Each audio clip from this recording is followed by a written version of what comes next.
Sheets today. Recently, I implemented some subscriber milestones, and we met the first one. You asked some questions on YouTube and Twitter, and here I am answering them. And while I'm answering them, you can watch me fail at getting over it in the background. Now, I know this was a little late. We reached 14K a couple of weeks ago, and now we're almost at 15K. But I promised I'll be able to get these out a little faster next time. But without further ado, your outro always makes me smile, which makes me want to ask, what was it about Hachikuchi that made you pick her as your stand-in for these videos? Well, first of all, what's not to like? She's basically Araragi's guiding light and guardian angel, and I think I kind of wanted to channel that energy when making the channel. As for the outro, I don't know, I guess I just really adore the idea that I'm just so enthusiastic about getting my thoughts out that I'd have to apologize for stuttering along the way. Like, I just had so much to say and didn't have time to organize into thoughts that I just kind of blathered them out, you know? I think it's a feeling that encompasses random thoughts of passion, but also the fact that, you know, we're not perfect and we can make mistakes. What drew you into the world of anime, and what's your favorite one so far? Anime has always interested me, but I only really got into it in the last 4 years or so. I watched some growing up, the standard things that TV airings got back then, like Dragon Ball, Naruto, Bleach. I actually watched The Gray Man in its entirety on someone's recommendation and really liked it, but for some reason I never got around to really watching more. After I got to college, I started using Reddit more, and I thought to myself, you know, why not subscribe to our anime? At the time, they were doing like a rewatch of Spice and Wolf, and it was just so different from what I've seen that the rest is history. I have a lot of fond memories of that first season that I started watching. It had stuff like the first season of ReZero, it had High School Fleet. Me and my friends would just, you know, almost weekly or every day come over to my dorm room and we would just put it up and we would just watch whatever was airing for that day.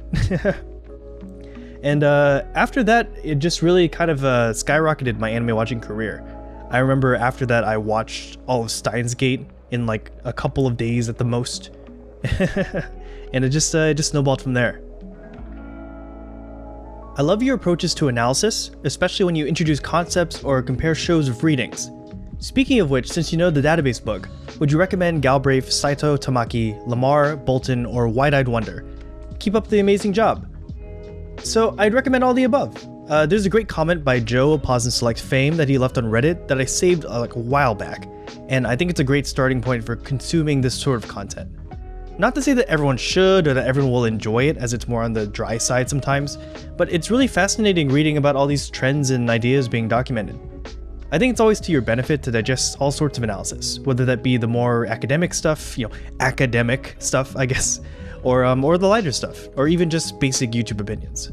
Basically, you know, anything you can read and add to your knowledge and kind of increase your understanding of whatever you're enjoying, I think is always worth pursuing. Have you read any visual novels, and if not, get on it? Roger that. I haven't actually read very many. In fact, I think I've only read one to quote-unquote completion, and that was Emi's route in Katawa Shoujo. Oh wait, how can I forget? I read the entire Fate series, actually. It took me quite a while. I think it actually took me literal years, but that's just because, you know, they're so long, and when you fall out of the routine, it can be hard to get back to consistently reading every day. I do own the Clannad VN on Steam, and I promise I'll get to Subarashiki Hibi one day, because that is one that people keep hounding me over and over again to read, so. But I don't have anything against VNs in particular. I just think they're, you know, they're so time consuming and it can be a little daunting to start. Can we be Tomodachis? Were we not already? First 10 out of 10, why and how did you start making YouTube videos? Congrats on the 14K. First of all, thank you very much. Thanks, Caleb. So I'm not actually sure what my first 10 out of 10 was, but considering what I said before about Spice and Wolf being one of the first anime I watched purposefully, it's probably Spice and Wolf Season 2. I just really love the Amarty arc, and it blends so many good things together. I made a really short video about one of my favorite scenes that I'll link over here if you want to check it out. I started making videos because I've always liked writing, and I realized that it was just as easy to convert them into video scripts and share to another potential audience.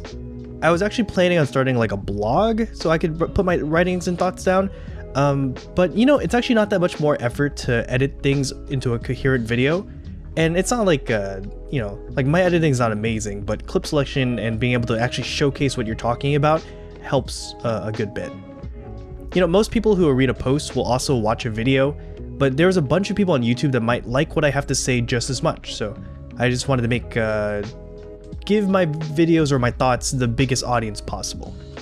You know, I've always thought of my videos as being really predicated on the scripts, and I attribute my popularity to my writing, because, you know, there sure isn't any fancy editing to gawk at. Although I do admit that maybe like 25% of my audience just listens because my microphone's pretty good and my voice is pretty smooth. But, you know, really at the end of the day, I just like giving new perspective, and I feel like I frequently have new perspectives. If you could remove 1 cubic meter of matter from the planet, what are you removing to cause the most chaos? And how fast could you speedrun every major crime in the US, and how would you do it? Nas, you're absolutely maniacal. Okay, so I'm gonna try to answer these just off the top of my head without much thinking. For the first question, it has to be like part of like Yellowstone, right? Like, isn't there like a giant like super volcano that threatens the entirety of the human race or something like that? I think there's probably like some part of it that is like a structural instability where if you were to remove it, it would cause an immediate and catastrophic chain reaction. Like, I'm pretty sure an eruption of Yellowstone would coat the world in ash and usher in a new ice age or something. Me personally, I could never speedrun every major crime, but I don't think that's what you're asking. I'm gonna have to be boring and say robbing a bank probably checks a lot of those boxes. Although you'd have to involve drugs somehow, I think. What's your favorite drink? Some may or may not call it a problem, but I drink inordinate amounts of Coca-Cola.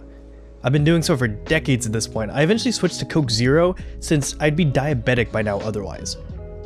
I'm not a big alcohol guy. In fact, I think I could probably be called allergic. Downing just 1 bottle of like Shiner Bock raises my heart rate past 100 and gives me a pounding headache. It's such a shame actually too, because I really want to like cocktails and craft beers. I went through a period of time where I tried them out a lot, but I could only get through say like half a pint before I had to pawn it off on one of my friends, so it's a little embarrassing.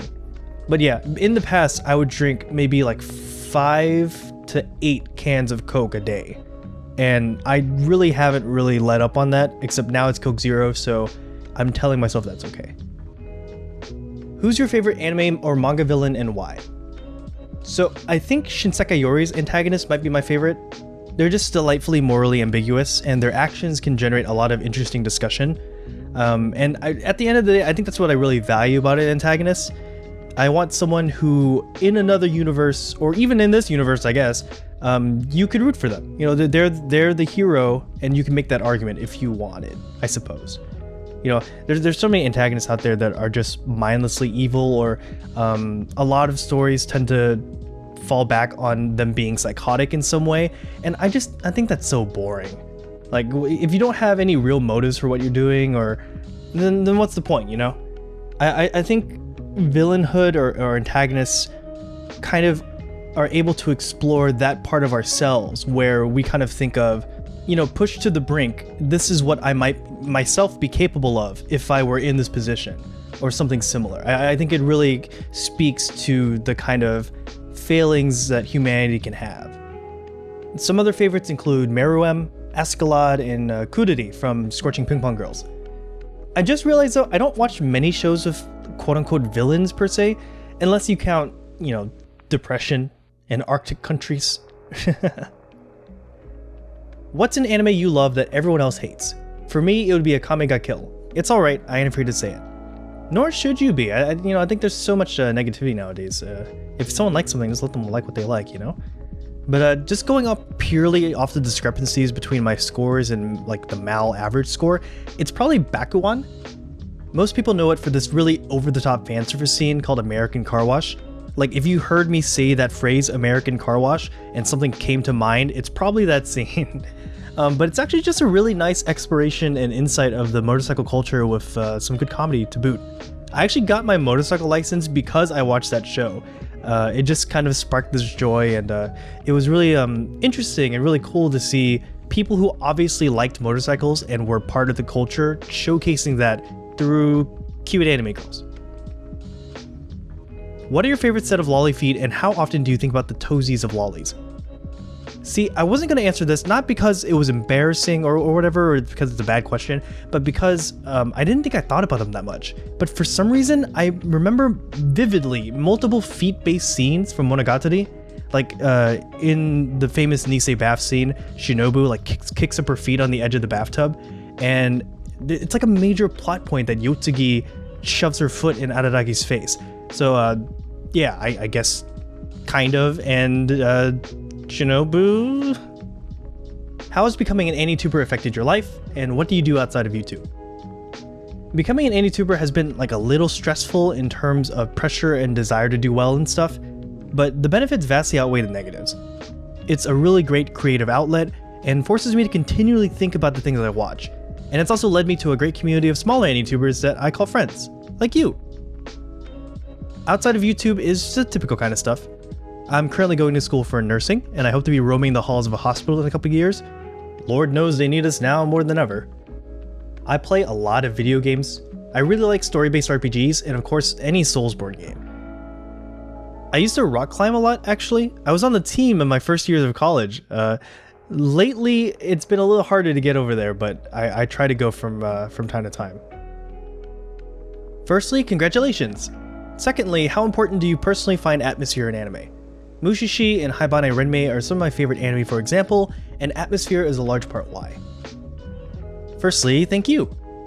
Atmosphere is incredibly important to me. In fact, I think it might be the most important. A lot of the shows I adore have very similar-ish atmospheres, so like Girls Last Tour, Haibane Renmei like you mentioned, Yudu Camp Triangle, but atmosphere covers so many things.